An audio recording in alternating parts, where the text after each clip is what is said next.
To order. Good evening. Thank you all for joining us. Before we begin tonight's meeting, I'd like to welcome everyone to our virtual meeting, and I'd like to explain this meeting format. Tonight we have our commissioners and staff visible on video feed.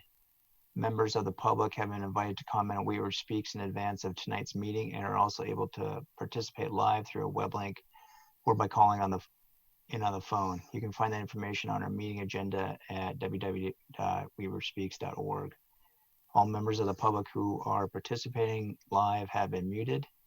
When it is time for public comment at the start of our meeting or as part of our public hearing, we will unmute all members of the public, and I will ask you to speak in order based on the first letter of your last name. When we unmute the public, please keep background noise to a minimum. You may choose to mute yourself through your own device. If you do not plan to participate at all this evening, we recommend you simply view the meeting live by watching on Channel 8 or weaverspeaks.org. If you do plan to participate this evening, when you speak, please first state your name clearly, spell your last name, and give your street address for the record. The time limit for public comment is 3 minutes per person.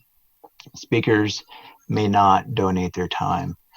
When there are no more speakers, I will close the time for public comment and public participants will be muted again. We appreciate your patience with this virtual format. As with our in-person meetings, our hope is that we create a friendly and respectful atmosphere for public dialogue, and we appreciate your help in this process. Thank you. I'd now like to call the City of Wheat Ridge Planning Commission for April 16, 2020 to order. Can I get a roll call of members, please? Dan Larson. I'm here. Badom. Here. Jahi Simbai. Here. Janet Leo. Janet. Okay. Richard Peterson. Here. Christine Disney. Here. Will Kearns. Here. And Melissa Anfel.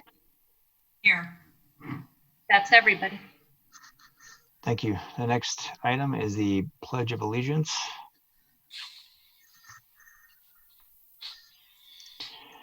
I pledge allegiance to the flag of the United States of America and to the republic for which it stands, one nation, under God, indivisible, with liberty and justice for all. The next item is the order of the agenda. Before we continue with our agenda, I would like to explain how we will be voting on items tonight. Once we have a motion and a second, all commissioners in support of the motion will be asked to raise their hands and keep them raised and visible until the recording secretary acknowledges that they have recorded those votes. After voting, the recording secretary will read the result of the vote to confirm it is read correctly. We will use this protocol for any voting scenario tonight. Is there a motion to approve the order of the agenda? So moved. Is there a second? Second. I'll second it. Okay. Any discussion? And then this will be a vote in support of the motion. Are And there? Christine, how do you vote? I vote in favor. Okay. The result is approved 8-0. Okay, the next item is the approval of minutes for February 20, 2020. Can I get a motion? Moved. Is there a second? Second. And then this will be in support of the motion. Raise your hand.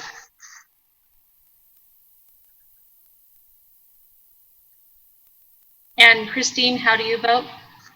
I'm going to vote in favor of the motion, She needs to abstain. but abstain from approving. Okay, so the motion passes 7-0 with Christine Disney abstaining.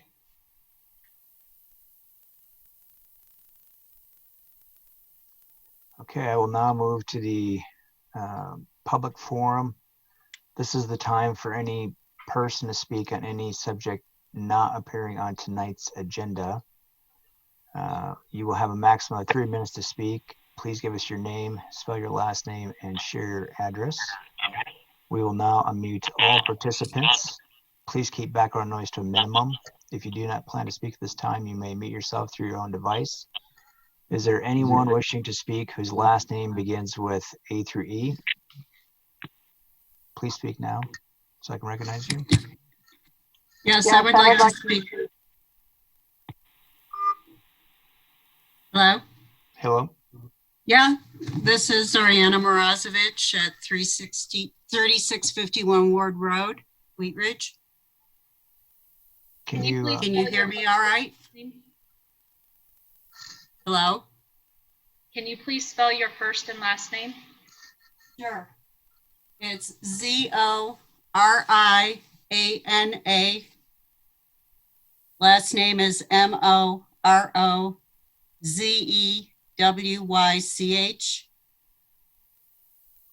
Thank you. And again, 3651 Ward Road.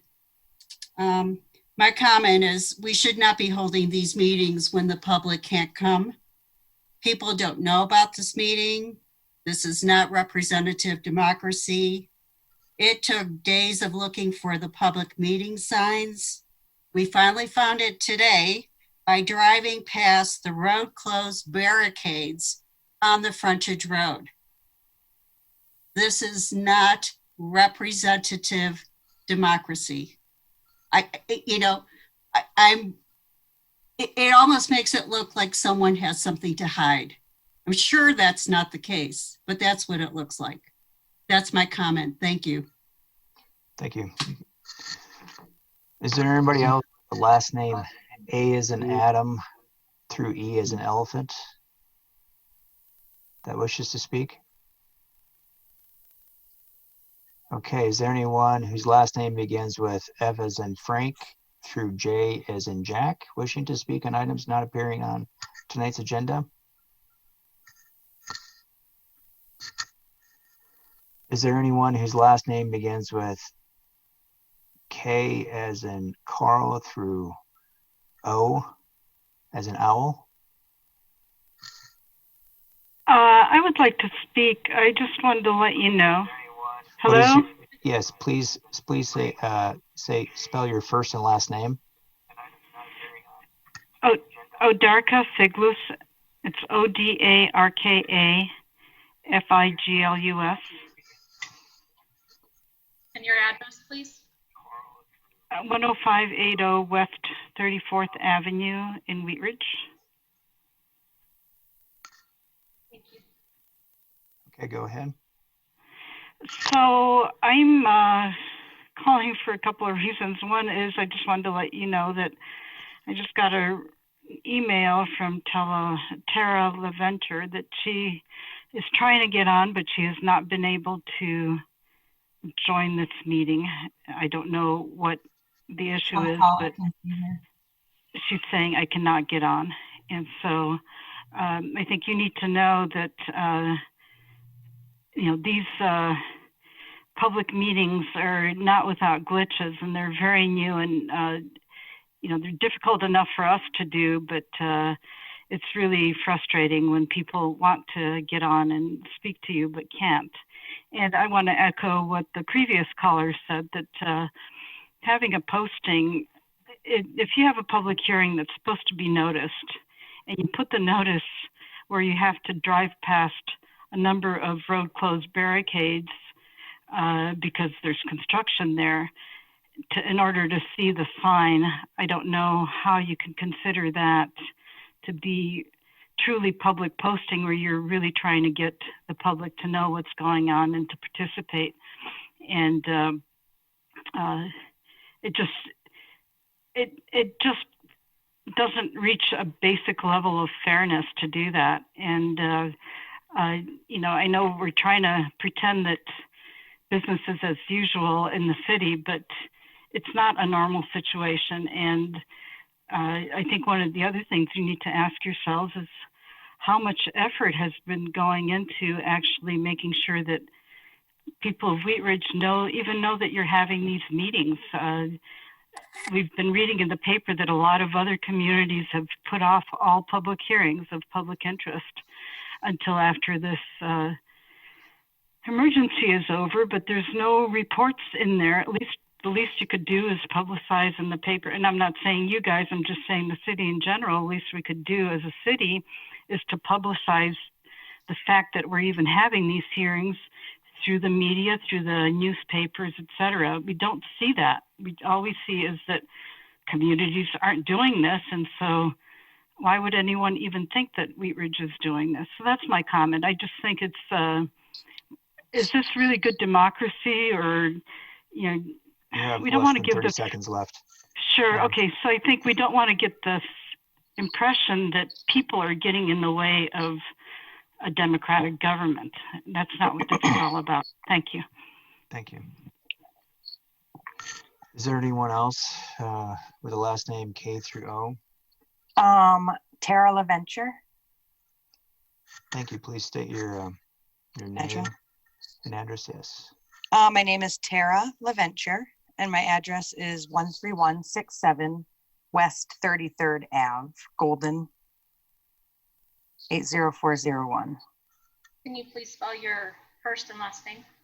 TARALAVENTURE.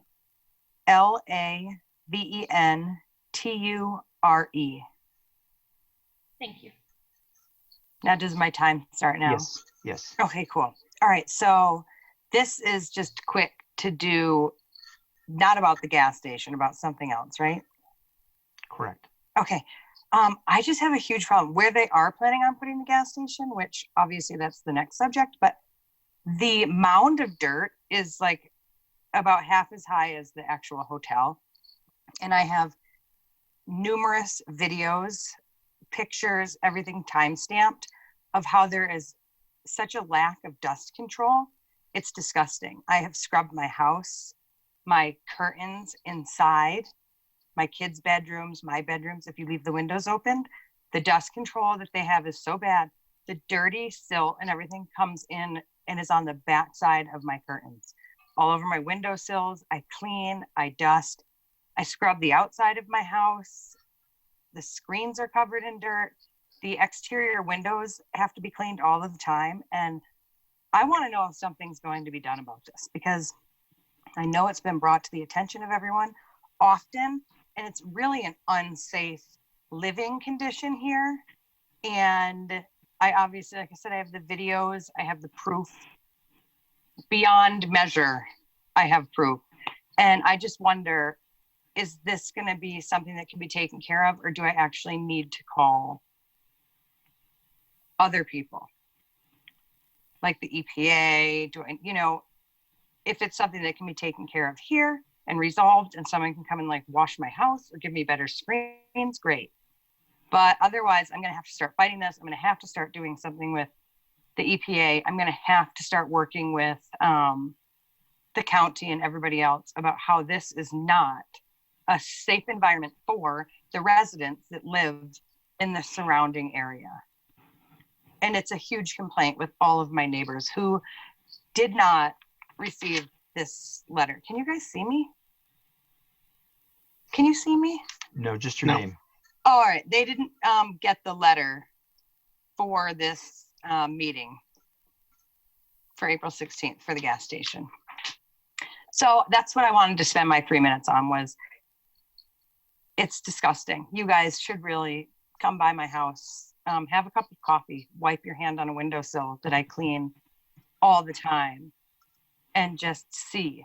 So that's my biggest complaint as of right now, aside from the constant noise till 7 o'clock at night, the dirt, and You the have 15 unhealthy seconds. living.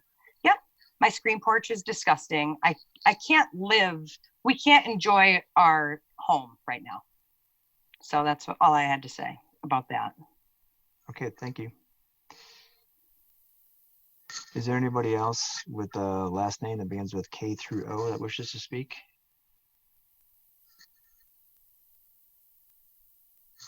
Is there anybody with the last name that begins with P through T as in Tom who wishes to speak? Is there anyone whose last name begins with U as in under through Z who wishes to speak?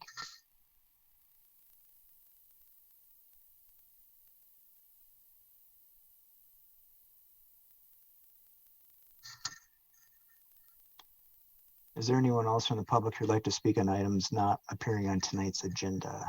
Please speak up now before we close the public forum.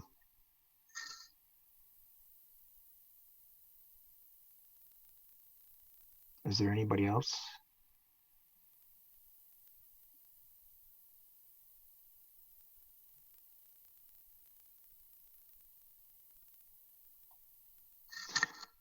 Okay, I will close the public forum. I will now move into the public hearings. We have one public hearing tonight. For the public hearing, we'll be adding the appropriate staff and, when applicable, the applicants to our video feed. Their screens will be shared if presentations are being made. They will remain a part of the video feed until the conclusion of the respective agenda items. After the presentations, the commission will ask and questions of staff and the applicant, and then we will conduct the public comment portion of the hearing. This will be conducted in the same manner as earlier by unmuting our public participants. We typically administer an oath for any participant in any public hearing, staff, applicants, and the public.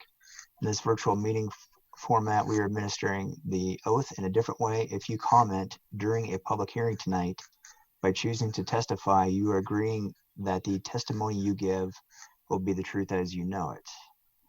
I will now open a public hearing for case number WZ-19-02, an application filed by Come and Go for approval of a specific development plan for gas station convenience store for the property zone plan mixed use development located at 3432 Clear Creek Drive,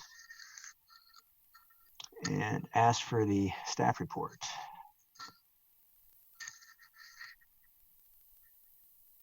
Sure. Hi, everyone. I'm Scott Cutler, Planner 2 with the City of Wheat Ridge. I am about to share my screen and play my staff report video. For those that have called in and are listening, you'll be able to hear the staff report presentation, and all of that is available on the Wheat Ridge Speaks website to follow along with. But I'll go ahead and share my video and we can get going.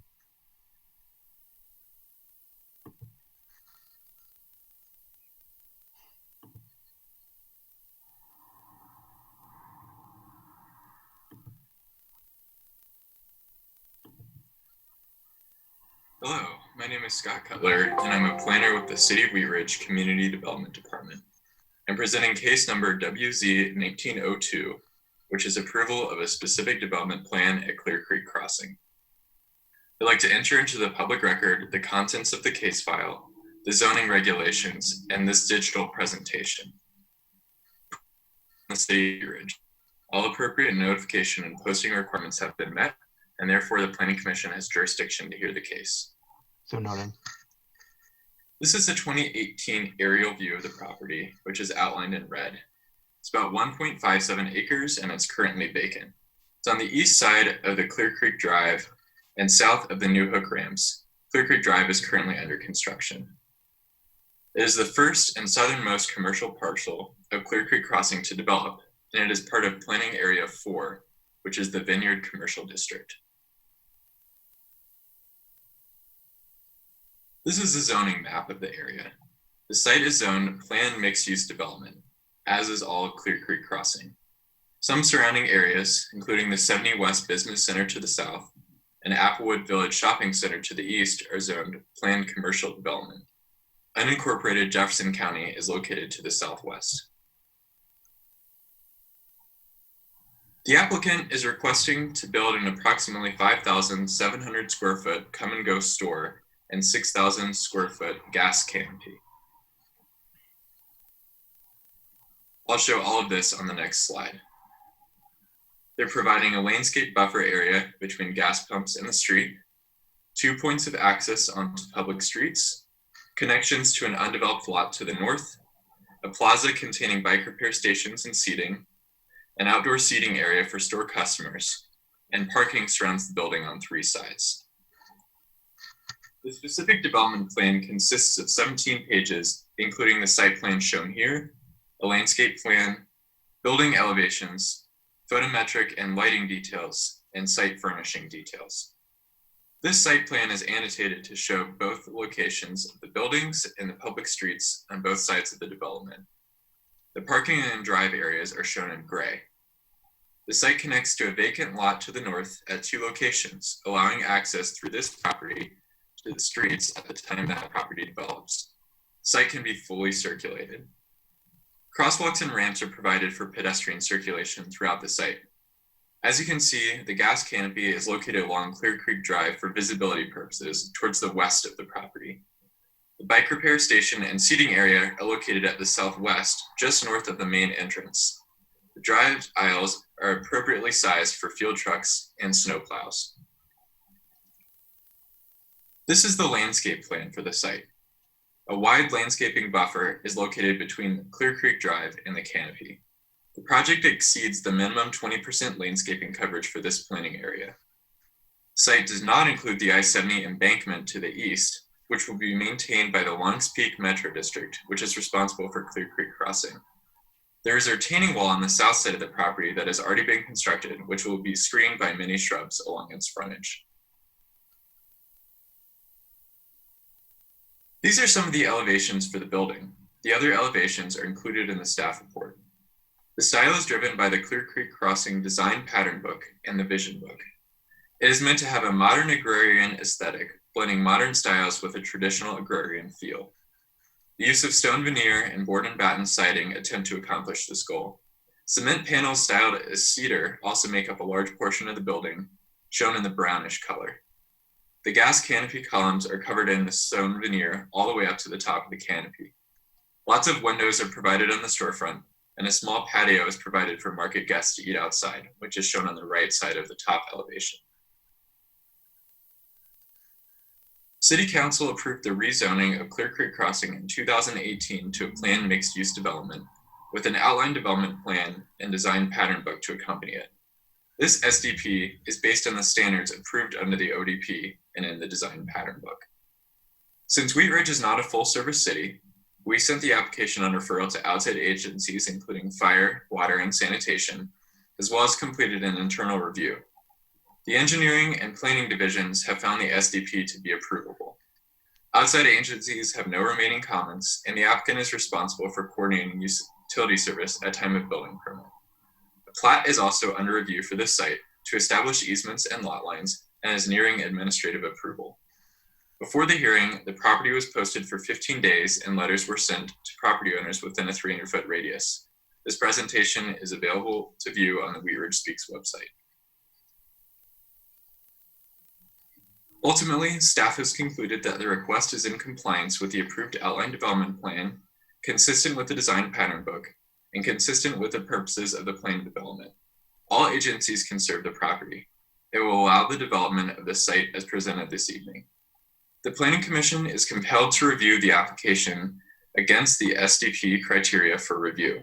The intent of the Planning Commission's review is to allow a publicly appointed body and the public at large to verify staff's conclusion that the project meets the intent and standards of the underlying zoning.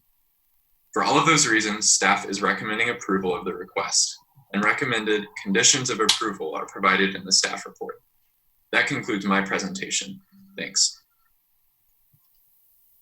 Thank you. And we would now hear from the applicant. Yes, I'm going to play their presentation as well, and then they'll be promoted to the panelists and can introduce themselves.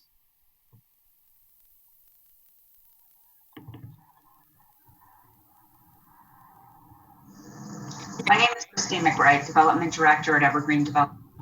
Give me 1 second, I'm going to share my screen.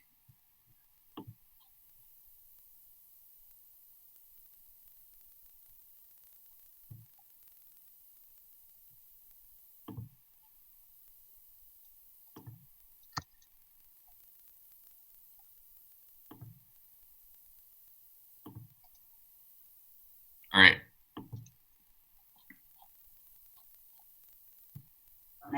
I work with Tyler Carlson, Managing Principal, and Derek Bliss, Senior Development Manager, to manage the development activities at Clear Creek Crossing. We are part of a larger team at Evergreen that not only manages sales, leasing, and construction, but also other developments at Clear Creek Crossing, including Outlook Clear Creek, a 310-unit apartment community by Evergreen's multifamily group, and Harvest Village, a retail and restaurant development by Evergreen's retail group in partnership with City Street. As an opening of this presentation of the Come and Go Specific Development Plan, or SDP, I would like to provide an update of construction and development activities at Clear Creek Crossing overall. The site has been under construction for the last 18 months, while we have worked in partnership with Mortensen Construction to manage 2 projects. As you might be aware, both construction and infrastructure are categorized as critical businesses in Governor Polis's stay-at-home order, and as such, construction remains active currently at Clear Creek Crossing. The first construction project is one of 4 public infrastructure projects included in the Investing for the Future program, providing funding from Wheat Ridge's 2016 2E ballot initiative to finance 4 major projects in the city, including one at Clear Creek Crossing with new westbound I-70 ramps at Clear Creek Drive, a flyover bridge connecting the new on-ramps with the existing westbound I-70 ramp at 32nd Avenue, and improvements to both the eastbound and westbound I-70 ramps at 32nd Avenue. This construction project has made significant progress with the new off-ramp at Clear Creek Drive scheduled to open on or about April 21st, and the new on-ramp to follow by the end of May. In addition, Clear Creek Drive will be open south of the new ramps to 32nd Avenue, completing the first phase of this project. The second construction effort that we are managing with Mortensen includes all of the infrastructure and roadways at Clear Creek Crossing as we develop the site and sell off parcels for various uses within this planned mixed-use development. Most utilities have been constructed or installed, and with that, roads will be paved during April, including Clear Creek Drive between the ramps and 32nd Avenue, as well as 40th Avenue from the entrance of the development to an intersection with Clear Creek Drive. The final segment of Clear Creek Drive is scheduled for paving in May. As we prepare for delivery of these sites to buyers, there are several SDPs in addition to Come and Go that are at various stages of review or approval. Several SDPs are expected to advance to public hearings in 2020. A quick summary of status by buyer follows. In Planning Area 1, SCL Health purchased the land in 2018 and has started preliminary site planning. SCL's representative, Davis Partnership Architects, is applicant on an ODP amendment, allowing additional height within this planning area. This rezoning request was approved by Planning Commission in February and will be on the April 13th City Council agenda. In Planning Area 2, the SDP for multifamily development by Evergreen was approved in September 2019. Site improvements are currently under construction and vertical construction is expected to begin in May. First openings at both the clubhouse and the first building will occur in early 2021. In Planning Area 3, this planning area is envisioned as a walkable commercial area and will include a mix of restaurant and retail uses across several buildings. Development of PA3 will be phased and will include several SDPs, including Harvest Village by Evergreen Retail. This SDP is currently under review. In Planning Area 4, this planning area is located on both sides of the hook ramps and will include more traditional retail pad type uses. An SDP for Foothills Credit Union for a 3-story bank and office building is currently under review for the north portion of PA4. The south portion of PA4 will accommodate 2 tenants, including Come and Go. The second is not yet under contract. Planning areas 5, 6, and 7. These planning areas will include larger format land uses such as large retail users, entertainment uses, restaurants, and hotels. Brandt Hospitality submitted an SDP at the end of March for hotel use in Planning Area 7. Planning Area 8 abuts Clear Creek and is not developable. It includes regional drainage facilities and will remain as open space.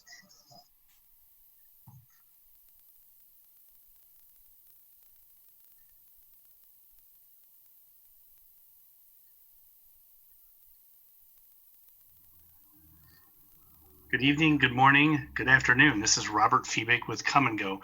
Thanks, Christine, for doing that great presentation on the overall development.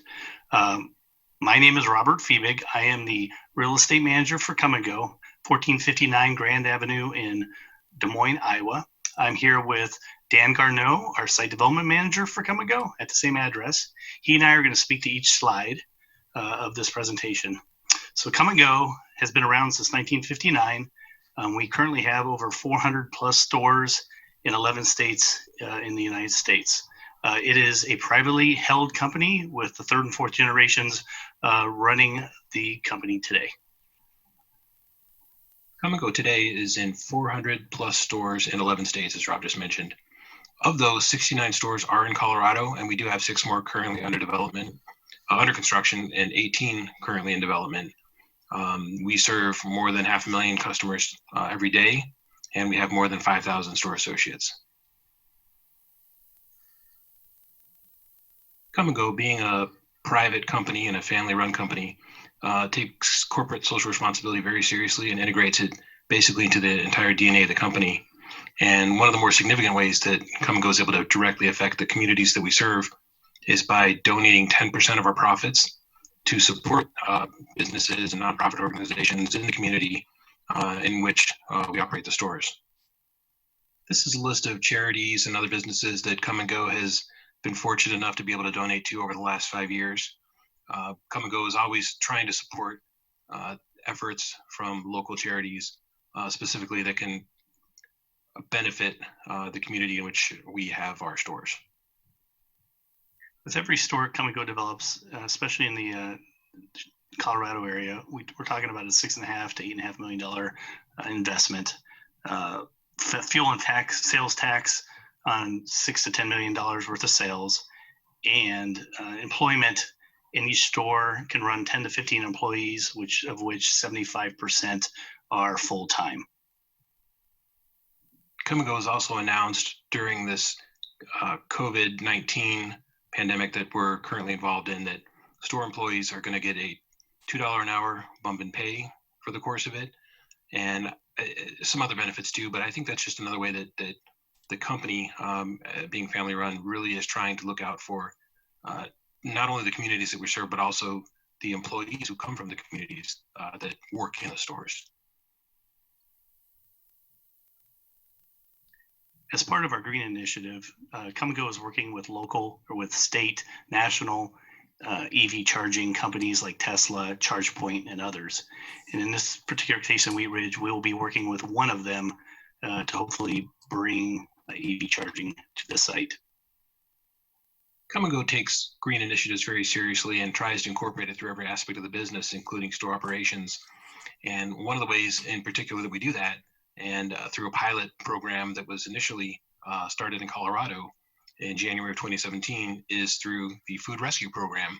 We're able to take 3.8 million individual items to date from our stores and donate them at a retail value of nearly $12 million to various food banks and other locations that can then provide it to the needy. And by doing that, we've diverted over 1.2 million pounds of food waste from landfills. As mentioned, we do the food rescue, but that's just where it begins. Really, Come and Go tries to incorporate similar type of initiatives through all aspects of what we do. That includes recycling at the pump, through the construction process, building stores to LEED Silver standards. We're the leader in renewable fuels with E15 and E85. And Come and Go is also part of the LEED volume rollout program by USGBC and has 109 LEED certified stores. Come and Go is proposing a 5,620 square foot convenience store with what we call an 8 double stack, which is 8 pumps, 16 pumping positions, canopy. We have a trash enclosure located at the back of the store near the interstate. We also are providing approximately 25 parking spaces around the site. We are actually providing a bike repair station located out in front near the monument sign, and a bench out in front near that monument sign We also have some pedestrian features on the what we call the south side of the building. There's going to be some outdoor seating on the south side near the side entrance. Comico also likes to provide artwork based on ideas from local community members and puts an ampersand sculpture at stores where we're new to the market. And this is an example of one of those types, but each one is unique to the market, and we're happy to be able to bring that to Wheat Ridge. For the last few years, we've been building our marketplace store. And with this new design, we have it's an open kitchen layout inside. There's clear aisles, easy to navigate zones. We have what we call our Go Fresh Market food offering and seating inside with about 20 seats. We also offer Wi-Fi and charging stations, as well as the LEED certified status with energy efficient lights and sustainable design. As one of the first buildings into this new development, Comico is excited to be able to provide a different design than our typical prototypical design. And in this case, we're doing an agrarian style of architecture where we use a board and batten style finish, a color palette that's got earthen tones and should look really nice with the overall development. It's four-sided architecture, so we have glazing and awnings that extend all the way around the entire building, so that each elevation should have a nice upgraded look. This is a perspective of the building from Clear Creek Boulevard facing northeast. You can see the park bench near the monument sign. This is a representation of some of the landscaping and the canopy out in front of the building with the building set behind. This is the view from I-70 facing northwest, and it gives you a view of the upgraded elevations with the additional glazing and awnings at the rear of the building. Finally, the view of the building facing southwest. This is looking towards the La Quinta, again with the additional glazing and awnings on the rear of the building. As you enter the Come and Go Marketplace store, the first thing that you'll see is the Go Fresh Market Kitchen, where we offer, we got your fresh foods, fresh sandwiches, but also make the pizzas, the burgers, the paninis. We bake the breakfast items in the morning, which is muffins and donuts, and all per the menu that you'll see here in a couple slides up. Comico has a pretty large sales floor. It's one of the larger ones for convenience stores, and that allows us to keep a nice open feeling and still offer a great variety of products. You can see over on the right a little bit of the Go Fresh Market that Rob was just speaking about. Back in the corner, you can see the beer cave, and then your variety of sodas and energy drinks and water, and then checkout over on the left-hand side of the photo. Inside each Come and Go, there's a nice large seating area. So once you go hit that Go Fresh Market, you can actually take it back and eat in each location, which is a nice feature. There are also very large and very nice clean bathrooms at each store as well. This menu is what you would typically find at a Come and Go Marketplace store. This concludes the presentation. Dan and I are excited to have been excited to work with the community, with Wheat Ridge, and we're looking forward to opening a store here in 2020 with the hope of starting construction this summer. Thank you. Thank you. Let's now, is there any more comments or presentations from staff? No. Or the applicant?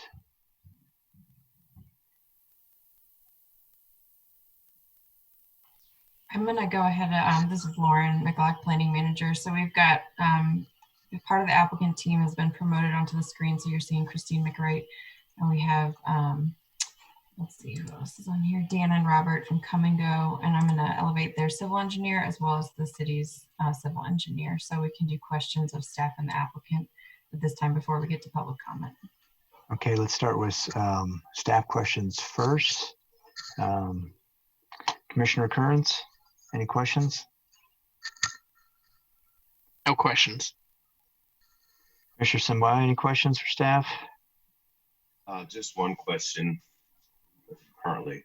On page 6 of the staff report under agency referral, it said that the Wheat Ridge Engineering Division talked about some minor corrections that need to be updated. Could you speak to that, Scott? or those minor corrections? I maybe can let Jordan elaborate on that. Jordan Jeffries is here, civil engineer. Those are still under review as of now, and we just have a couple of minor comments left on the actual civil construction documents, and then their building permit could get approved. But I think they're pretty minor at this point. Jordan, I don't know exactly what those comments are right now.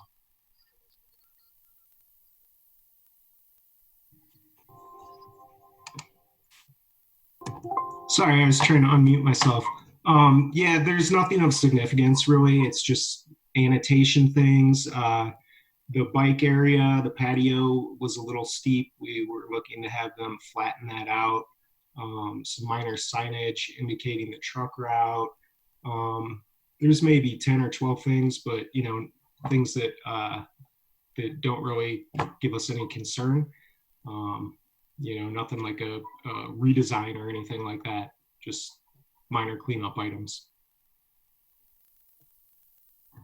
And as a quick update as well, since I made that presentation, we've found the plat to be approvable. So there's no more plat comments, and we're just awaiting the recordation of the plat at this point. Thank you. Commissioner Simbai, any other questions? None at this time. Thanks. Commissioner Antle? None at this time, thank you. Commissioner Leo? Nothing. Commissioner Larson? A cleanup question on the, sorry. No, I'm not. All right. Criteria 2 and criteria 4 on in the staff recommendations both have to do with consistent with the first one is design intent or purpose of the outline development plan. And the fourth one is consistent with the development guidelines established. Can you help me understand a little bit the difference between consistent with one and consistent with the other? Sure, and I'm going to pull that up just so I'm reading those exactly. So for number 4, I can start with that. The site is appropriately designed and consistent with the development guidelines established in the outline development plan. Those are the development standards for the actual site that include things like landscape coverage, setbacks, parking. So that's what that means. The number 2 comment, proposed SDP is consistent with the design intent or purpose. That's more of a broad-based statement in terms of kind of the design intent and character statements of the plan. For example, the ODP calls for high quality landscaping, gathering areas and plazas, and has that architectural guidelines. So 2 is more of a higher level, whereas 4 is the specific to the site development standards. Okay, thank you. Commissioner Peterson?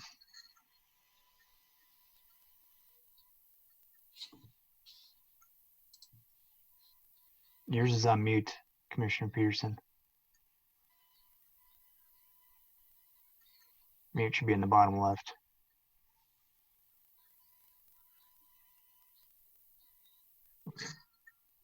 A couple of these are just my own curiosity or maybe some explanation, and another one has to do with complicated lighting designs. Just to be, I'm just, I guess, curious about the ownership structure of this place. Evergreen Clear Creek Crossing LLC is the owner, and Come and Go is the leasee.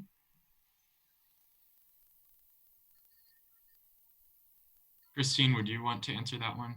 Sure thing. Come and Go is an escrow to purchase the site. They're the buyer, and they will be the owner upon closing.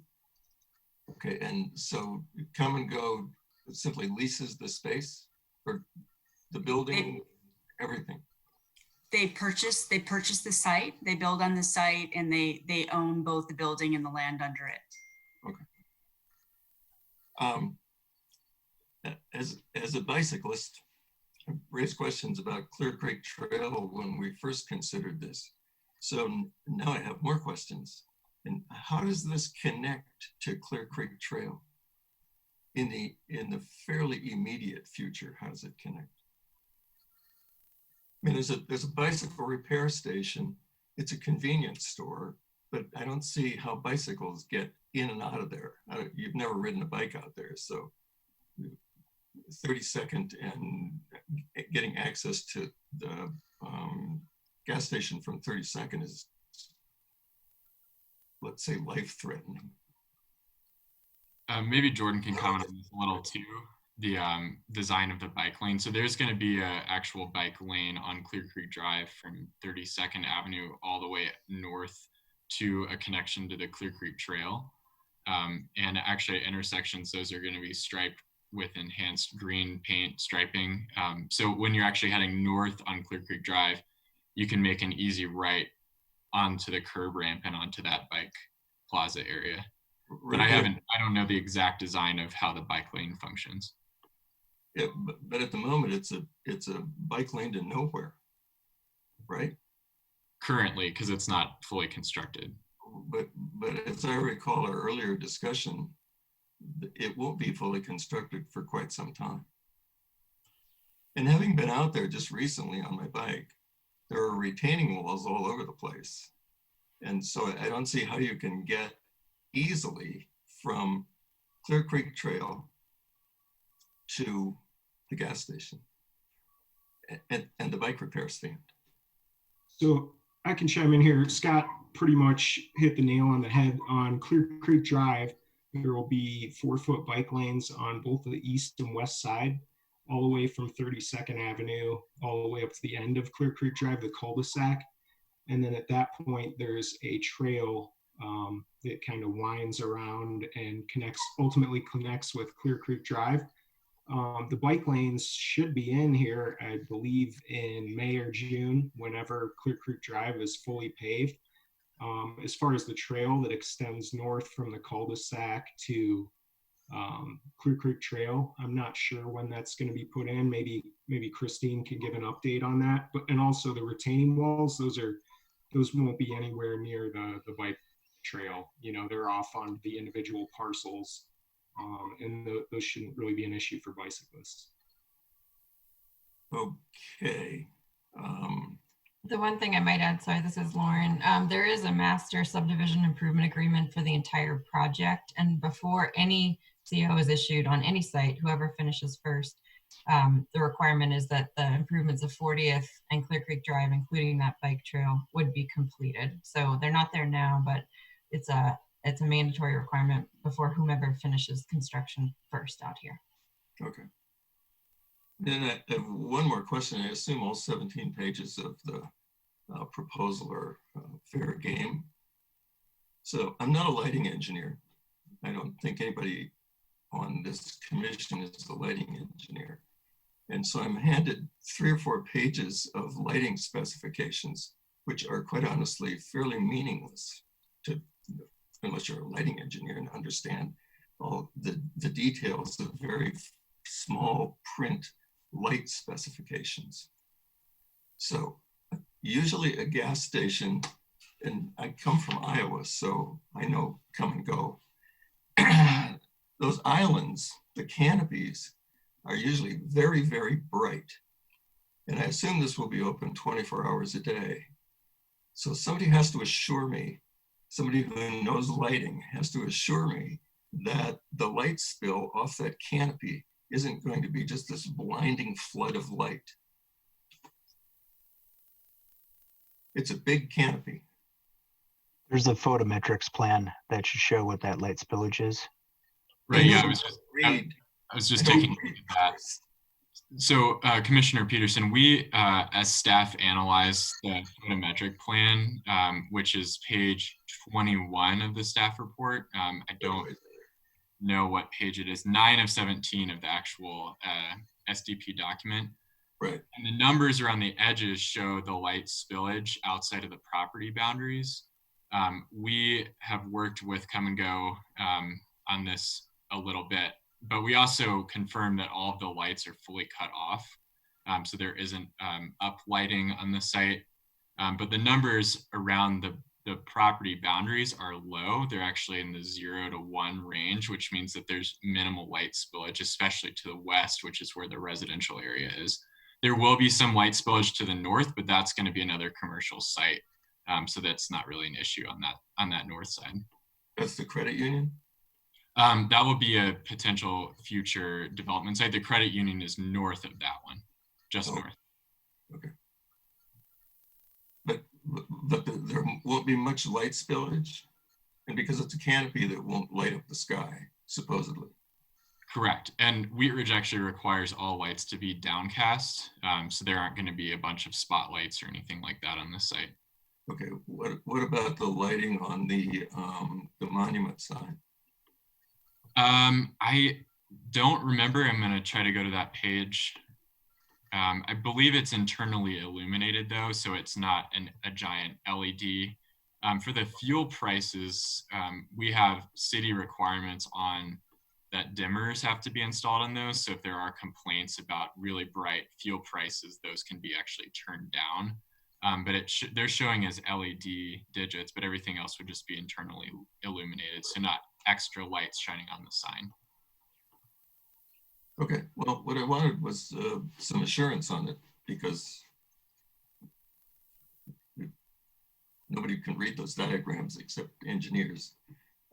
So if you tell me that it's not going to light up the whole area, I believe you. I'll trust you. Any other questions, Commissioner Peterson? Okay. Commissioner Disney, do you have any questions for staff?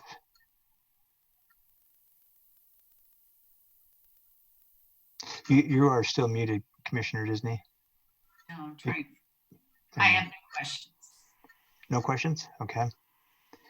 I just have a couple questions for staff. I noticed that this is on the landscape page.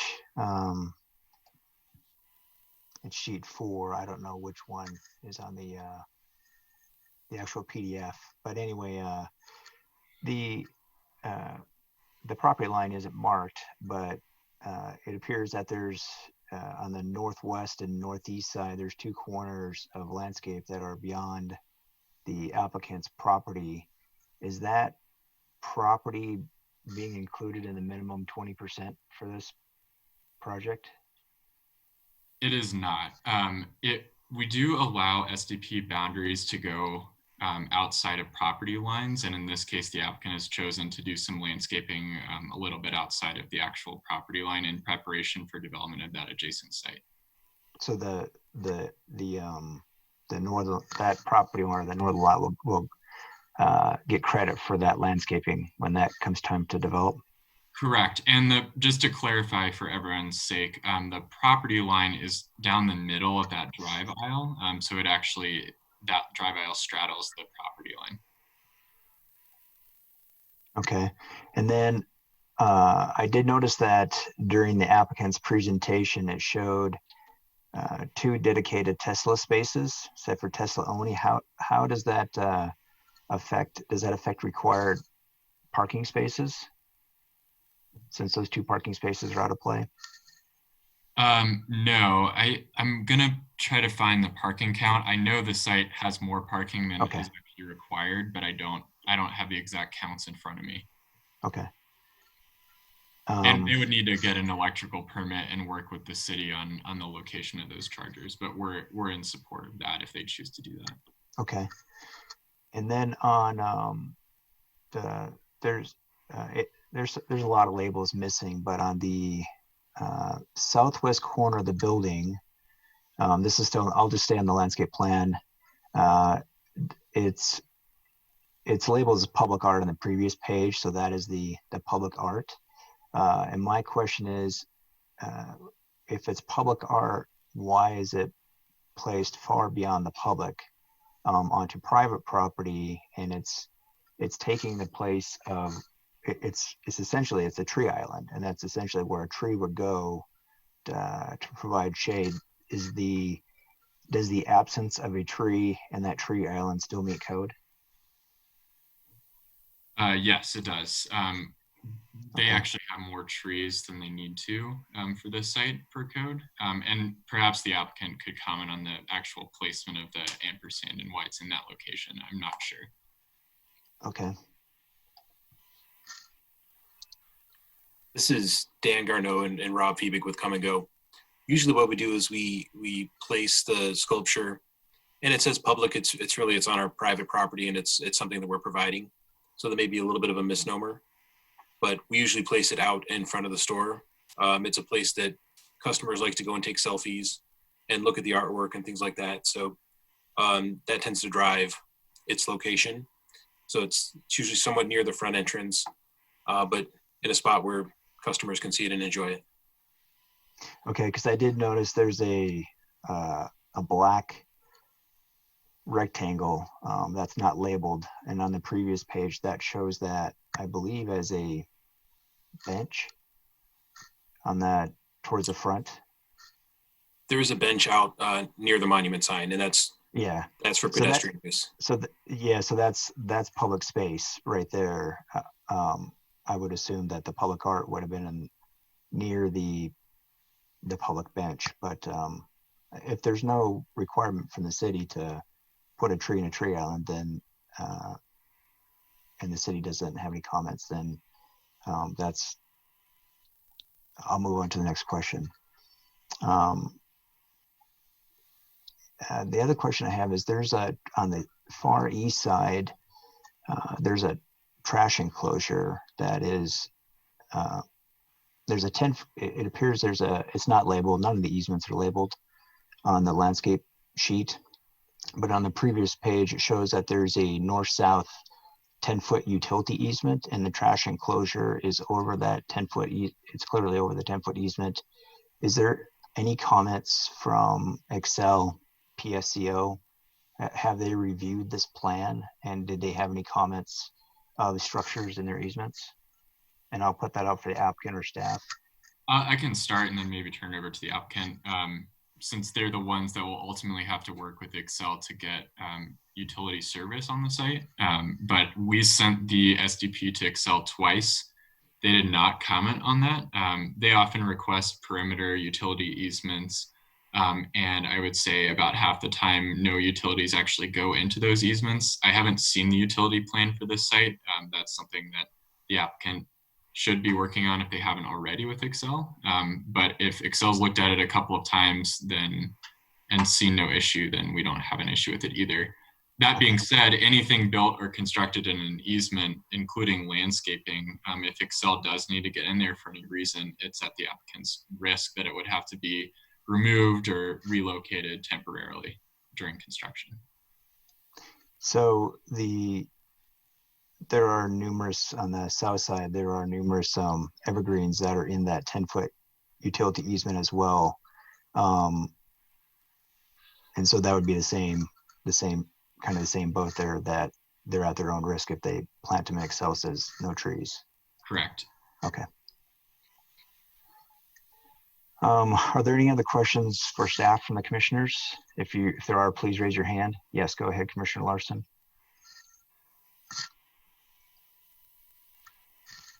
I guess this would be for staff, thanks. We have a monument sign up on the Clear Creek Drive. Are there other signs that, for example, visible from the highway, like one of the tall signs sometimes you'll see? Is the monument sign the only sign indicating that this is a gas station from outside the property? That will be the only one for this property. And maybe I'll put Christine McWright on to answer. There are going to be some project identifying signs that are interstate facing for the development as a whole. We have not seen plans for those yet, and I don't know the exact locations, but for this specific property, that's the only freestanding sign that's proposed. Thank you. Another question, please. Is there, looking at the overall, where the hook ramps come off the highway and they intersect with Clear Creek Drive, will there be a traffic signal there, or a stop sign, some sort of traffic regulation? There will be a traffic signal there. I believe it's already installed. I'm not sure exactly when it'll be operational. I don't think we've really hit the traffic warrants when it first opens up here in a couple weeks. But as soon as we hit those signal warrants, those lights will become operational. Probably when the on-ramp opens. Okay, thank you. And one more. There are two, looks like two public access entrances and exits from the property, one on Clear Creek Drive on the west, and then what appears to be a service drive on the east side.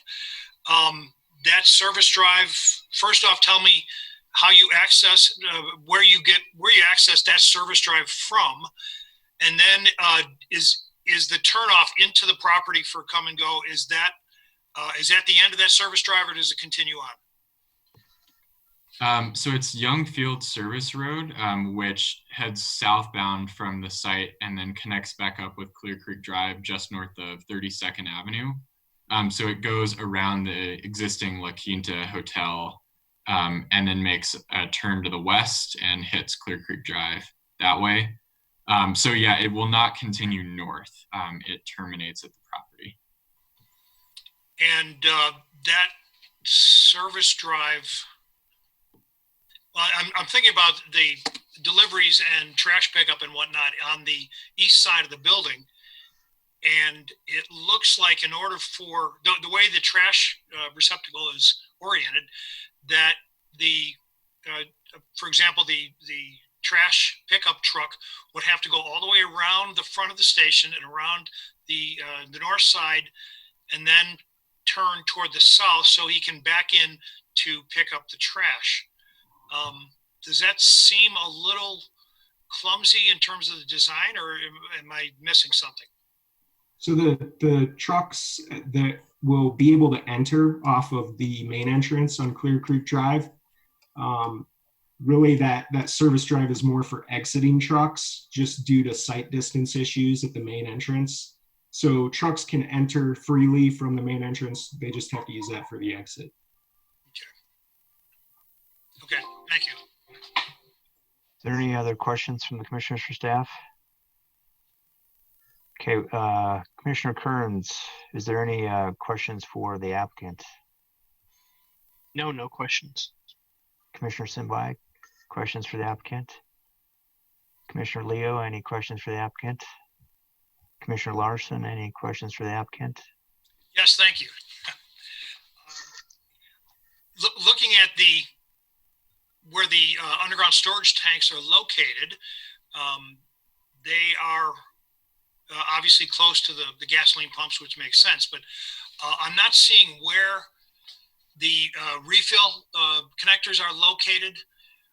And then when a delivery truck is delivering gasoline to one of the underground storage tanks, where that truck will park in order to make the delivery. So it'll pull up to the curb that's on the opposite side of that pump, and the fuel drops are on the high side of the curb. So they're not going to be driven over by cars. The truck will just pull up. They usually take about 10 minutes, offload the fuel, and then they're on their way. Okay. So the fuel drop takes place at what appears to be the west end of where the underground storage tank is? Correct. Okay, and so the truck will then come around and almost parallel to that curb, right? Correct. Okay. Yeah, there's one particular side of the truck that they have to offload the fuel from. So it pulls up on that side and stop there. They get out. They're pretty quick about it. They drop off the fuel and then they're on their way. Okay.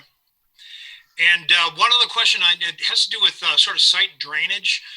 Typically, petroleum stations are required, and I'm not sure what the requirements are here, but are they not required to have, in the event of a fairly large rain event, to have all of the surface go into a containment tank? Is there one located here?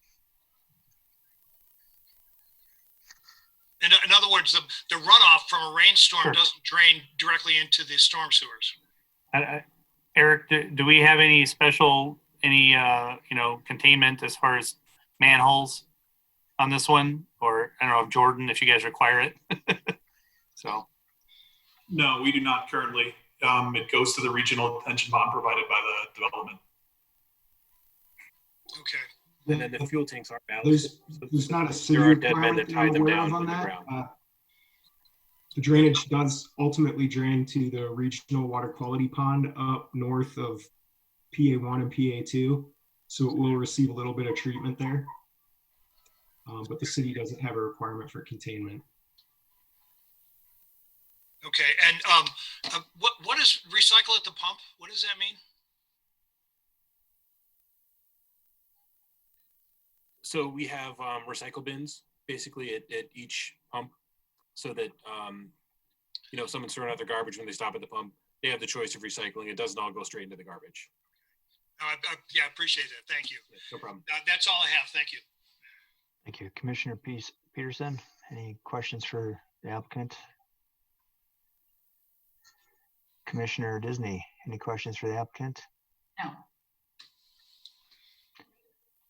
I have a couple, or Commissioner Antle, questions?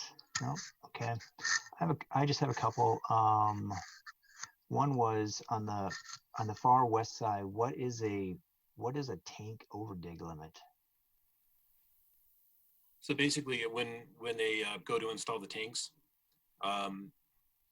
they're not just a straight deep hole. They actually have an edge to the tank so that it doesn't all fall in on itself. So the overdig limit is basically that distance outside of the actual physical tanks, where the ground is sort of tapered out, and we make sure that that's all contained on our property. Okay, because I was just curious why that limit was shown on the landscape plan. If that was really for, it sounds like it's just for construction and not. Right, just for construction. Okay. And then I noticed, this is still on the landscape plan, some of the trees appear to be really drawn like a really small symbol, like, I don't know, 10 feet or something. And I know they get much larger. Why? It's on the west side, like those 3 GTs over there. Why were they drawn so small, I guess, for those symbols?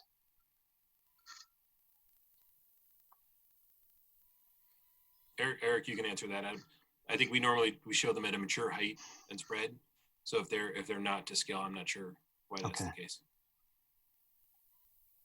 And then, do you know, does it looks like buffalo grass is underneath that? So I'm imagining these trees are going to be about 30 feet wide, 30 feet wide.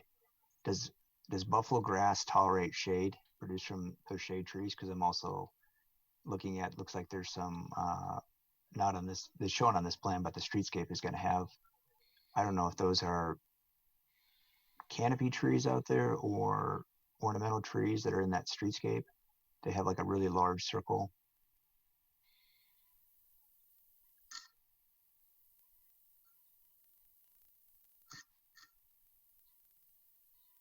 Yeah, sorry. So that grass typically does well. That is a standard grass that we use all over the state in Colorado, and the trees you're looking at out there are provided by the overall development, actually. Right. Okay. Yeah, so those were approved and handled separately from the site. Okay. And then, do you know, there's a lot of limber pines on that south side of the pavement. Is there any concern of creating like icing issues with the shade? No, there's not, because there's a 10 or 15 foot high retaining wall there already. So if there's icing issues, it's going to be because of that, not because of the trees, probably.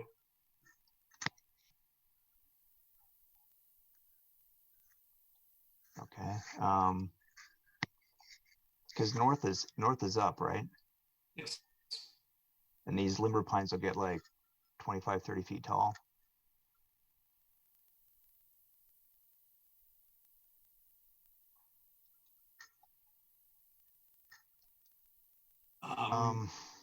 Yeah, I would have to get back to you on that one. I'm not a tree expert, unfortunately. I'm a civil engineer here. Okay.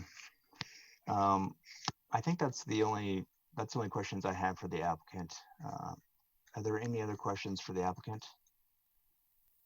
Yeah, I have a quick one about the underground gas tanks. Go ahead. So gas tanks that I've seen on the surface have are sited on like a concrete pan, and typically I think in case the tank were to leak.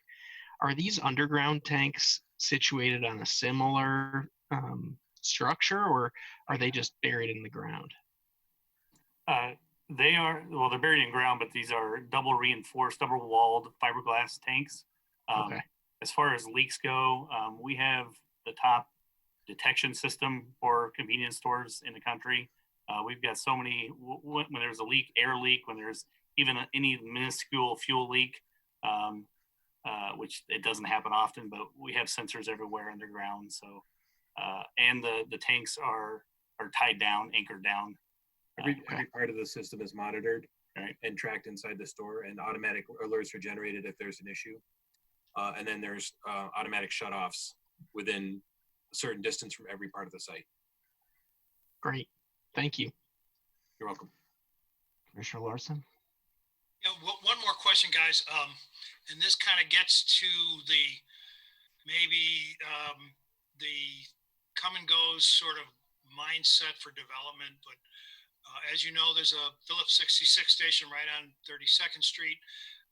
Probably if I was to get out to the golf course, I could probably hit it with a 5-iron. So it's not very far. I don't hit my 5-irons very far. Why would you want to build a $5.5 million station within shooting distance of an existing ongoing business that every time I go by that Phillips 66, there's a lot of cars there. Can you somehow, somebody's had to been able to justify to their boss why the company ought to make an investment in a location that has some competition built in? Yeah, we're offering a newer store. So you get a 5,600 square foot store. We're gonna have more offerings inside the store. Convenience competition, gas competition is pretty much everywhere. We feel like this location, especially with the new off ramps, is going to be a prime location for convenience and for gas, especially getting people off I-70 who are heading west, east or west. But yeah, we have a lot of, I would say probably half of our stores have another gas competitor within a quarter mile of our store. In some cases, we're at 3 corners. Sort of a funny story too. You heard jokes about stores being right across the street from each other. We actually have 2 stores in the south that are literally across the drive aisle from each other, and both of them do really well. That's Rob's job to understand that. I have no idea. Yeah, the AM PM traffic too. I mean, that's in the morning, going to work and coming home. Those are different ways things are analyzed. So you're confident that this location can return? Most definitely. Yeah. Okay. Thank you.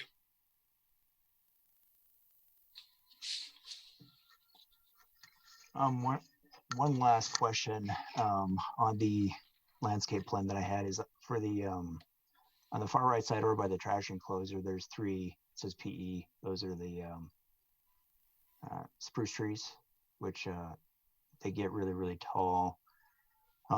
Is there any concern from staff or the applicant that that's gonna potentially, that grouping next to the trash enclosure, create an area where vagrants could camp out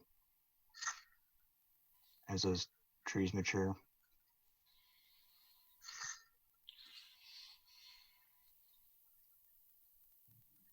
There's none staff. I can let the applicant talk about it too. Okay, we do have a lot of, or we do have security cameras wrapping around our site. So at all times, we know what's going on in all 4 corners.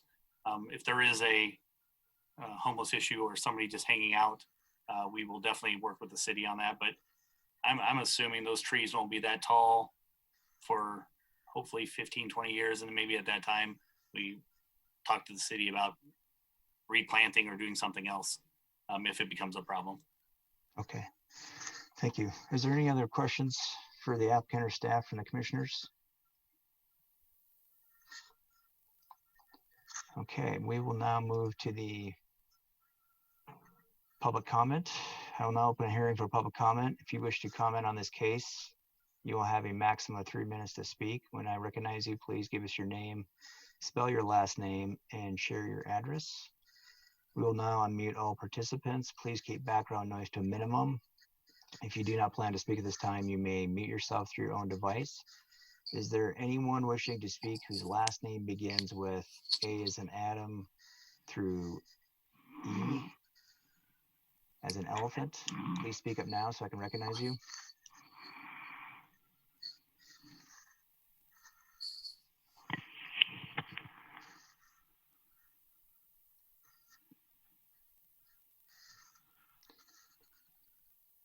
Do we have anybody A through E?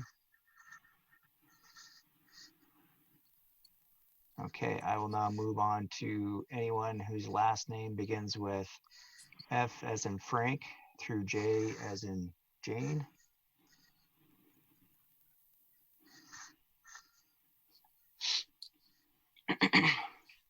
Is there anyone wishing to speak whose last name begins with K as in Karen through O? I would. Okay, please. My name is, oh, sorry. Go ahead. Tara LaVenture, TARALAVENTURE, 13167 West 33rd Ave, Golden, 80401. Oh, okay, I can start.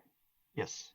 Okay, here are my questions. 1, what elevation will the gas station start at? Will it be equal to, higher, or lower than the current elevation that the La Quinta is at?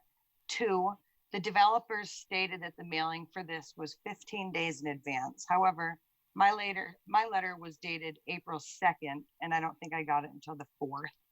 So that's not really 15 days in advance. So what other facts are being skimmed in this? Number 3, what are the current guidelines on gas station emissions, proximity to the residential areas? 4 is, how many days a week will the gas be delivered so that we know how often the pollution will be of significance to us? 5, what do you mean by truck route? When you were saying that there's going to be a special truck route. 6, can gas stations, could you reverse your plan so that the store is closer to the residential and hotel than the actual gas pumps? I mean, it just seems like more common sense to me, although this whole project seems like it's mirrored backwards for residential and commercial. 7, what will the intensity of the lighting be? Will it impede on the residential properties directly to the west? I would like to see the light spillage and confirm it from my backyard, not from inside an office. So if you guys want to come to my house, I would be more than happy to allow that. And if the lighting does impede our darkness at night, is there something that we could do about it? Would you be willing to work with the residents on that? 8, we would like a brick wall built down the Richter property, which is the empty property across the street from the gas station, the same height as the one built in front of the gas station, 100 feet down the road. Is this something that you would be willing to do for the residents here to block a lot of that gas station noise, smell, and traffic? 9, the trash enclosure should be on the east side of the property near the highway, not in the front from the Clear Creek side. Number 10, containment tank in case of crack in fuel tanks, drainage captured from the gas. I'm just doing this as fast as possible. 11, why does the city not have rules for gas drainage? Doesn't make any sense. And number 12, the homeless people love gas stations, and will anything be done for them creeping around the property or panhandling at the lights or the corner of the gas station? Because the gas station right down the road, you know, a few feet away on the other side of La Quinta, has seen an influx of homeless people Your 3 minutes is up, ma'am. holding up signs and panhandling. I apologize, but Christine from Evergreen took up a lot of time not talking about the gas station. So no one told her to stop talking, but okay. That's it then.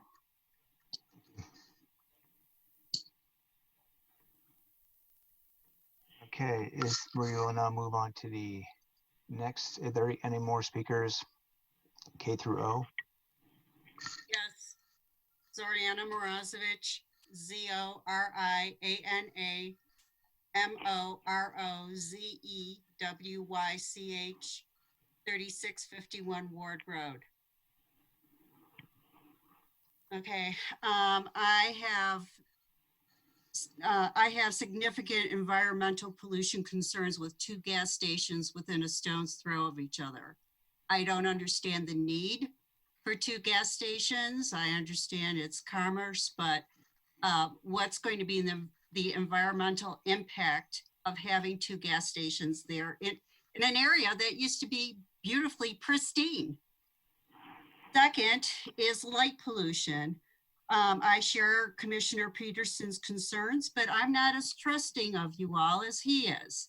So I want to know what you're going to do to mitigate the light pollution that is going to be spilling from that whole area. Finally, I see many of you commissioners who have already met on this format struggling with this format. And I'm going to say it again. I object to these meetings and specifically to this meeting due to improper notice. Thank you. Thank you. Is there anyone else, K through O, that wishes to speak? Is there anyone whose last name begins with P as in Pam through T as in Tom? Is there anyone whose last name begins with U as in under through Z that wishes to speak?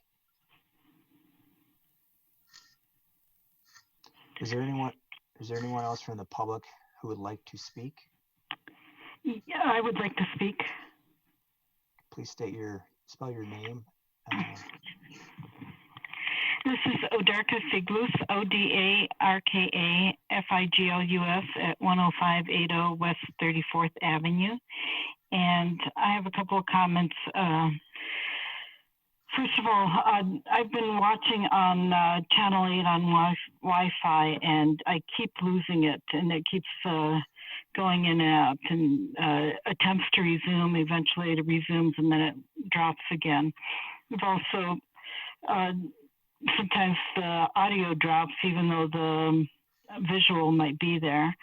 Third thing is that the slides, typically, and this happens whether it's on Wi-Fi or if I actually watch Channel 8 on my cable TV, that normally there's no problem seeing all of the slides and all of the visuals that are presented, but ever since you've been doing this format, the slides are impossible to read. So on a lot of the slides, all I could see is I could kind of make out what the big headings were, but any other detail was just not visible at all. So I'd like to know how you're going to fix that, because that's really a problem for a public hearing where we're supposed to be able to see all of the evidence that's presented, and we can't. And I wonder how well can the commissioners see? Are you seeing it better than the public is somehow? I hope so, because it'd be disturbing if you were seeing it as poorly as we were. The other thing is that I again would like to voice, I think, our public objection to having a public hearing that wasn't properly noticed. And the third thing is, well, 2 more things. One is that are the questions that were raised by the previous 2 speakers, are they going to be answered? And I would like to donate any remaining time to Ms. Tara Leventure so she can finish her questions. Thank you. Is there anyone U through Z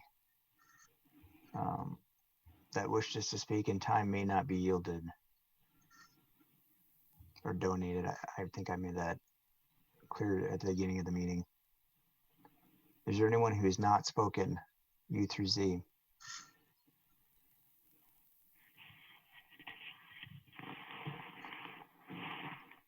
I know Christina's spoken. Okay, if there's no one else that wishes to speak, I will now close the public comment and we will go through this list of questions.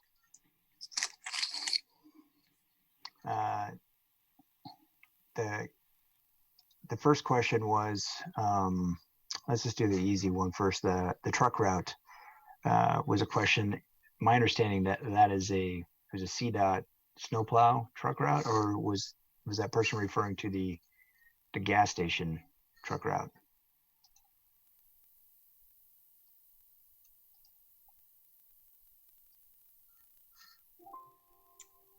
I don't recall the specific question. I wasn't able to write all that down in time. But the truck route is to the east of the site, and it's just the geometry is better suited to allow larger trucks to travel that way, and it actually keeps them further away from the residential area. I don't know what else the question was about. From a store standpoint, we track the route that a truck would navigate safely through the site, just to make sure it can make all the turns and do everything else safely. So if it's that, we measure that with truck training templates and make sure that there's plenty of room and that they cross pedestrian and vehicle paths as seldom as possible. Then the next one is going to be for the probably the applicant, I guess. What is the elevation compared to La Quinta? Is this property lower or higher? Yeah, it's lower. Eric, is it probably what, 8 foot lower than the La Quinta? Maybe somewhere in there, 8 to 10 foot lower. Yeah, maybe even more. That wall is high. Yeah. Yeah, maybe even lower. Hopefully that grade will be out there here in the next week or two, because it is getting graded out currently. So you'll see where the finished floor of our building would be. Okay, and then there's a question about emissions. Does this gas station meet the state requirements? Sure. Yeah, the DNR has a set of requirements that we do meet. But just to give you guys an idea, when we offload fuel into the tanks, there's a vapor recovery system that the driver has to attach, so to basically recover the vapor, the gas fumes back into the tank, the delivery truck. So there's that's been something that's been going on for, I don't know, I'd say about somewhere in the 5 to 10 year range. Some of the older gas stations aren't able to do that, but based on new requirements, new technology, all that, that is something that you'll notice that you won't have that smell. And then the fuel trucks take it back, and the next time they go to refill with fuel, they have to discharge that vapor, and it's filtered and it's processed, so it's never released back out into the air. So that is all captured.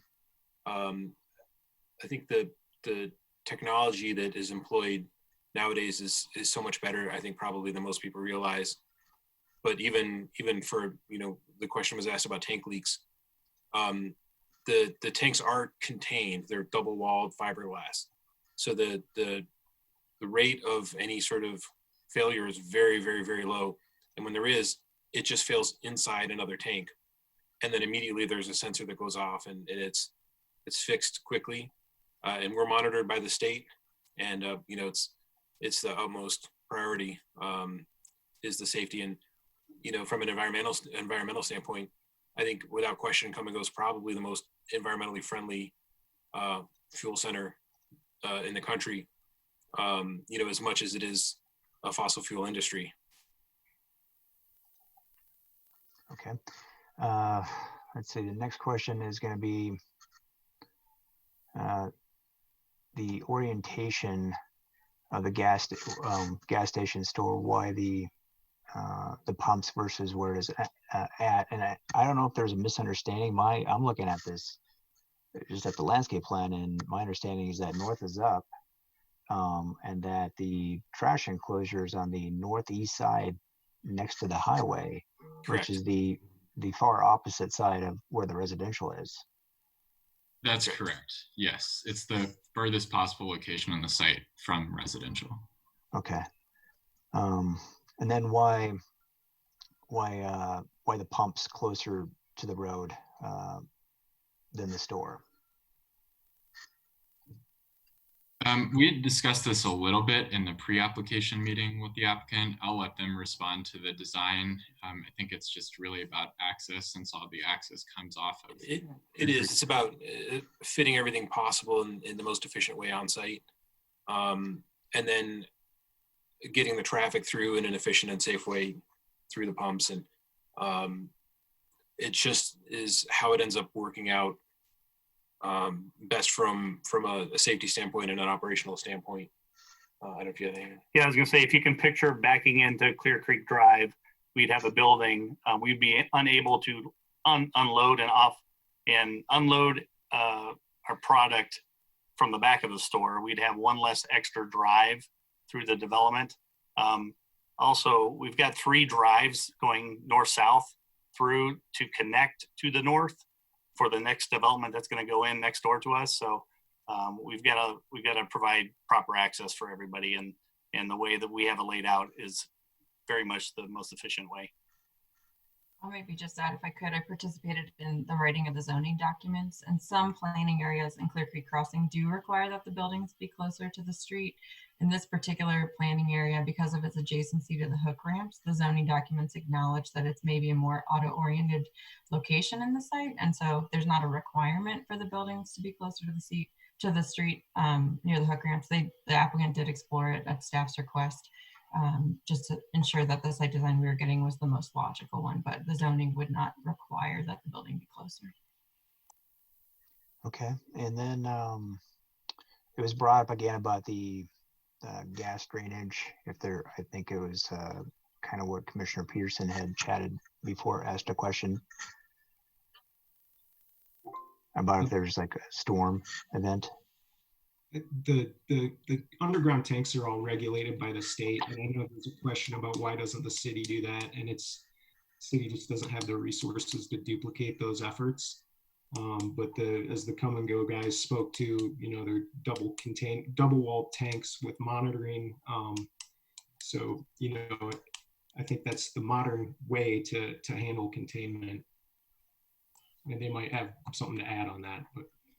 I'm not an engineer, but I'll maybe add, if there's any concern about sort of the water quality of any surface flows, there are water quality elements throughout the project that would clean the water before it gets into the regional drainage.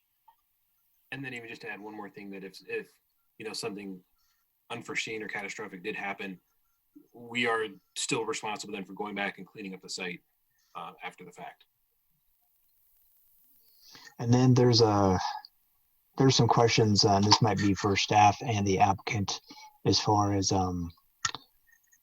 lighting assurances. Maybe staff and or the applicant could maybe explain the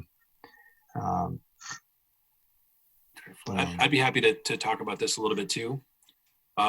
So it was mentioned about the cut sheets and why the packet is so sort of cumbersome, but really we want to show exactly every specification for every single light that we're putting on this site, and show that everything is shielded, every light is an LED light. So apart from being a little bit more efficient and environmentally friendly, they're directional. So they're not like fluorescent lights to get a big spread of light all around. LED lights are directional, so they're going to point down, and they're going to cover a little bit of a smaller area.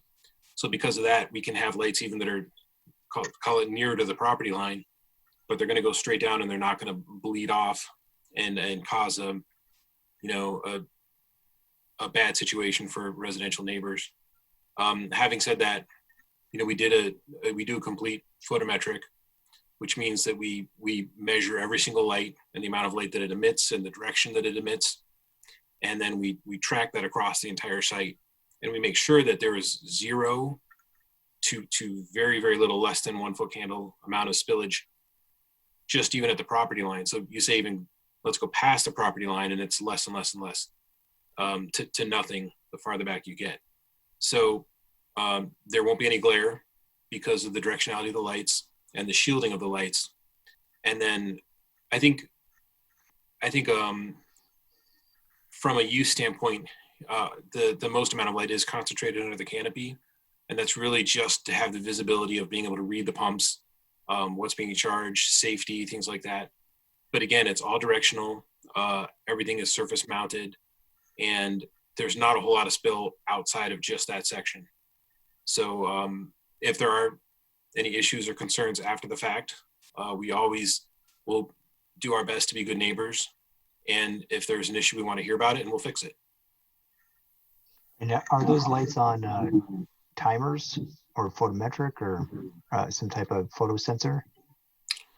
Yes, so they are on photocells, basically timed to just come on when it's needed, and that's a more energy efficient way of doing it. But it also, it helps control just sort of the general amount of site lighting at a given time. Okay. There's a question talked about I'm not familiar with this. There's a brick wall must be west of the gas station. It's not on the applicant's property, is my understanding. And I'm not even sure where that's at, but it sounded like the applicant or one of the residents was asking if the applicant could install a brick wall not on their property. I can maybe address that. So there's a brick, if you've been on Youngfield Service Road, you've noticed a brick noise wall that was constructed with the service road. It's on the west side of the service road. And then the private property owner who is between Clear Creek Crossing and the residential neighborhood also has a brick wall on a portion of their property. So no, there's no requirement for the applicant to be building a brick wall off-site. Okay. Then I think that. Sorry. Yes. I don't know if you're through, but if we could we go back to the lighting piece? The question about lighting? Yes. Did you want to know if it was a science or with the photometrics or? No, I just want to make a comment about it. I think when people are worried about lights, first of all, thank you very much for the data sheets. If you could quickly show me what 12,793 delivered lumens is, that would be most helpful. But technical sheets on lighting are a joke unless you're a lighting engineer. They're meaningless.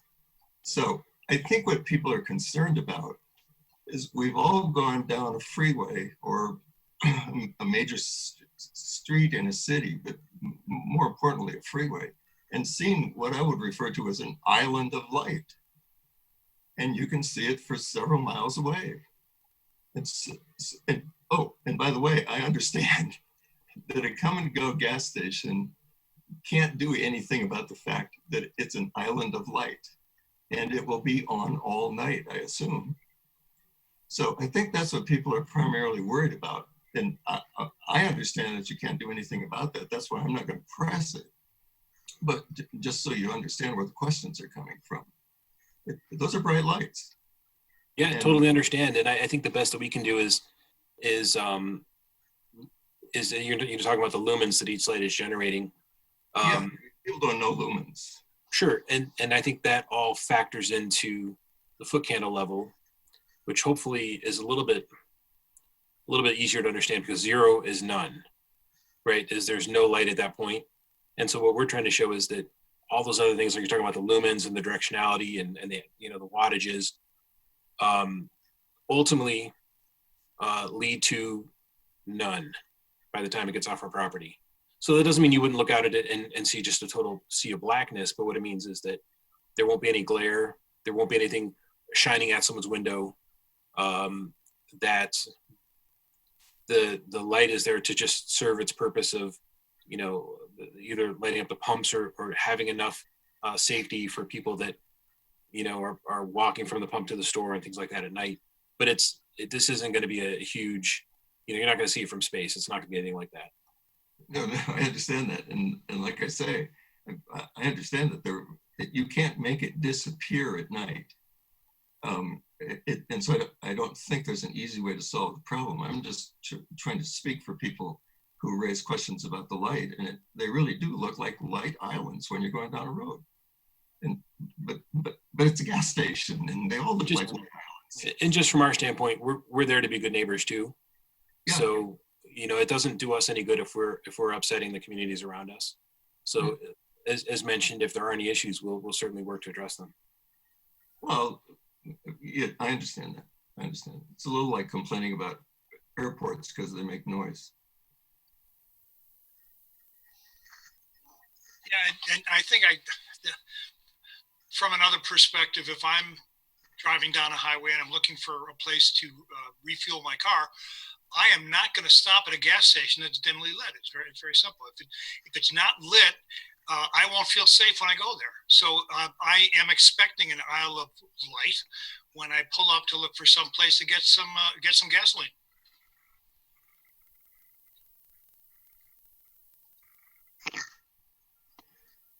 Are there any other questions about the lighting before I move on?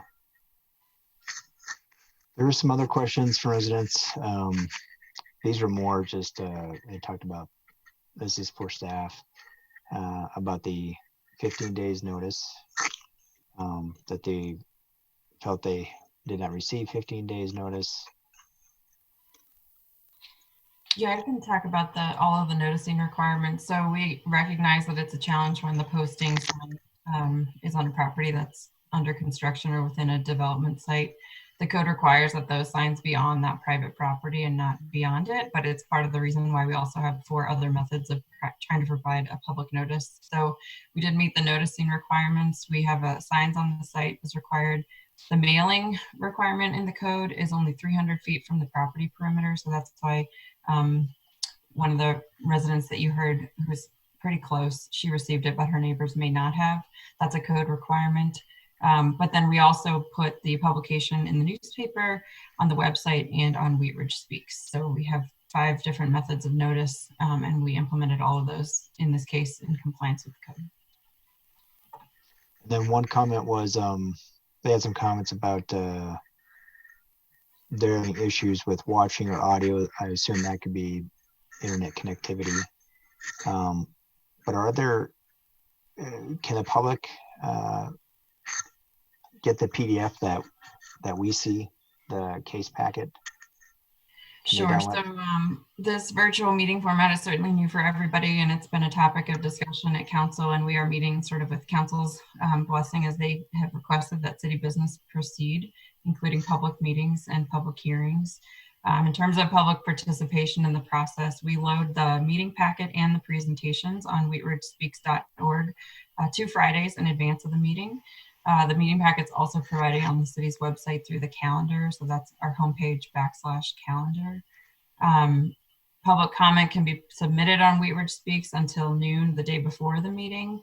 And then obviously we have folks participating either by calling in or by clicking into the Zoom link. Those are both published in the meeting agenda and on the city's calendar. And then we also have our videographer actually in City Hall by himself right now. So this is being broadcast on our YouTube live channel and on the Channel 8 Comcast that you heard somebody mention. So we've tried to exhaust all possible opportunities. Of course, technical difficulties are going to be an issue. I've been trying to monitor the attendee panel, and our 4 members of the public have been on here as consistently as I've been paying attention to it. So I'm hopeful that this is working.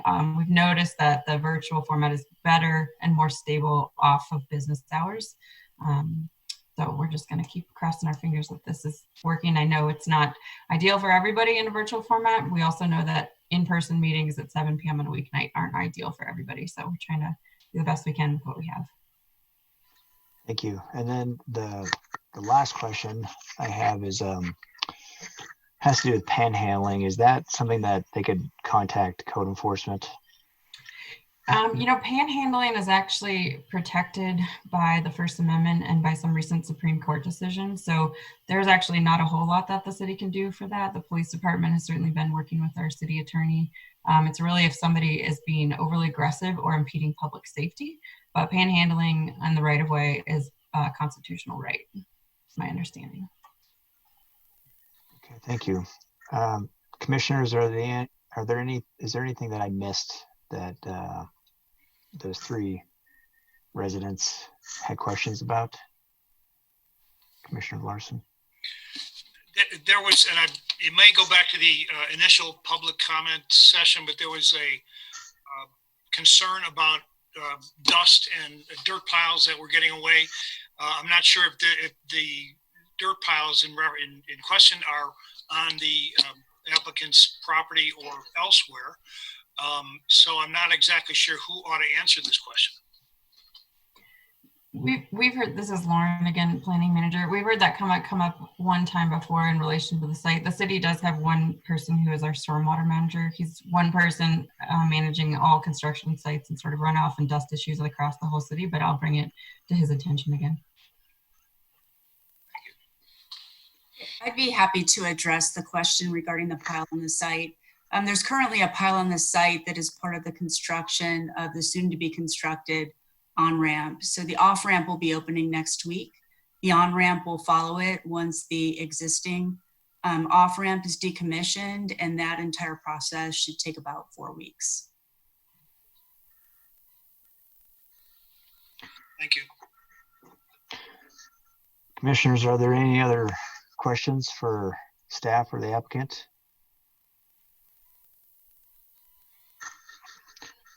Okay, at this time, I would now close the public hearing and would entertain a motion.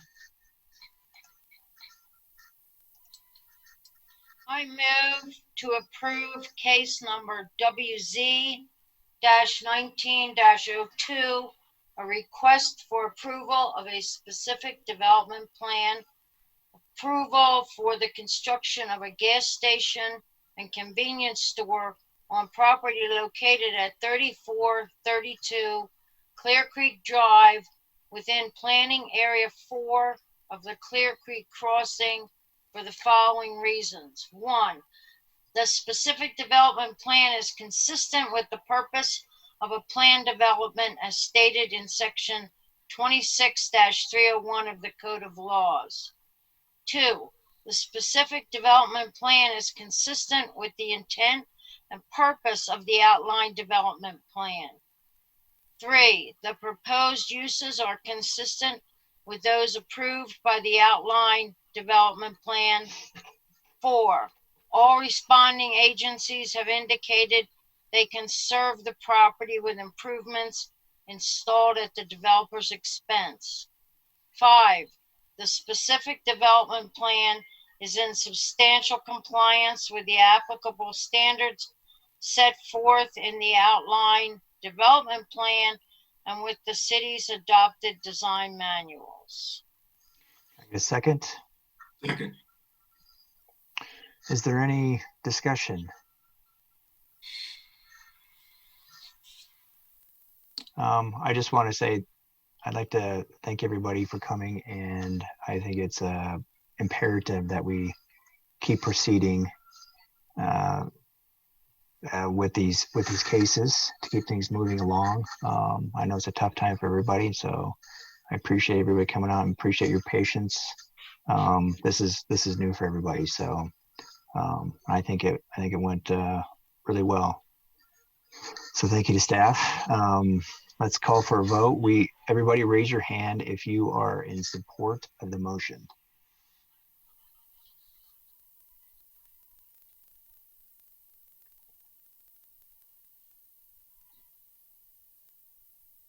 Okay, you can put your hands down. Motion carried 8-0.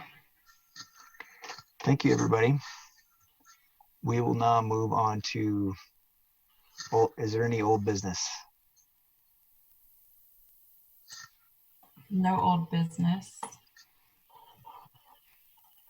Is there any new business. Doing the meeting was new business. Is there any other new business? Just one item. So the Planning Commission bylaws stipulate that the chair and vice chair positions be selected at the first regular business meeting following council appointments, which took place in March. Welcome to our new member, Christine Disney. Your bylaws also stipulate that your officers, your chair and vice chair, be selected by secret ballot without nomination. Virtual meetings are new, and so in an effort to minimize any additional changes, and because of the requirement for secret ballot, staff is recommending a motion to suspend commission bylaws and retain the current chair and vice chair until further action of the commission is taken. We can revisit that when in-person meetings commence again. It's something that I asked our city attorney, and he agreed that that would be an appropriate action to take, but would require a motion and a second. I move that we retain our current chairman and vice chairman until we can meet in person and follow the procedure as outlined in the bylaws. Second. Do we need to vote that that we want to suspend the rules temporarily first? No, the motion that Commissioner Disney's made would suffice. Thank you for checking. Okay, any discussion? Who was the second on that? Thank you. Call for, yes. Before we, just one more thing on this. Incumbency is the current chairman and vice chairman. Are they allowed to run again, or do we need to rotate, or what? I don't have the bylaws pulled up in front of me. I believe there's a prohibition on the chair being the same in consecutive years.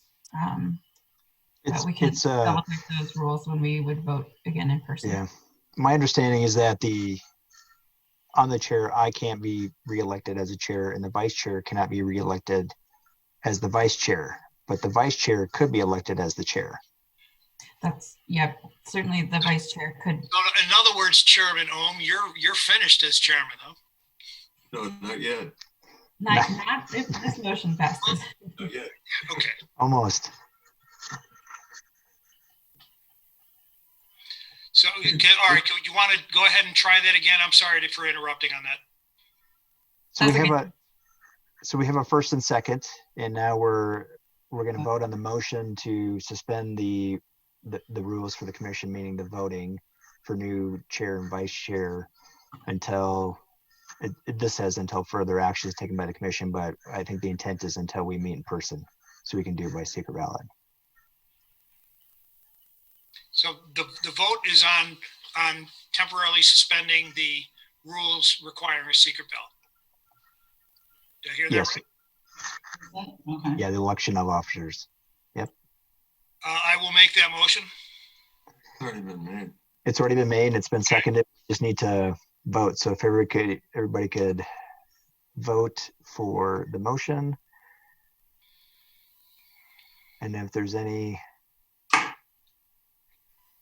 Can you hold your hands up to suspend? You want them higher? There we go. Okay, 1, 2. All right, motion passed 8-0. Okay. Is there a motion to adjourn? Second. Oh. Okay, call for vote. Motion approved 8-0. Thank you, everyone. Have a good night. Thanks, everyone.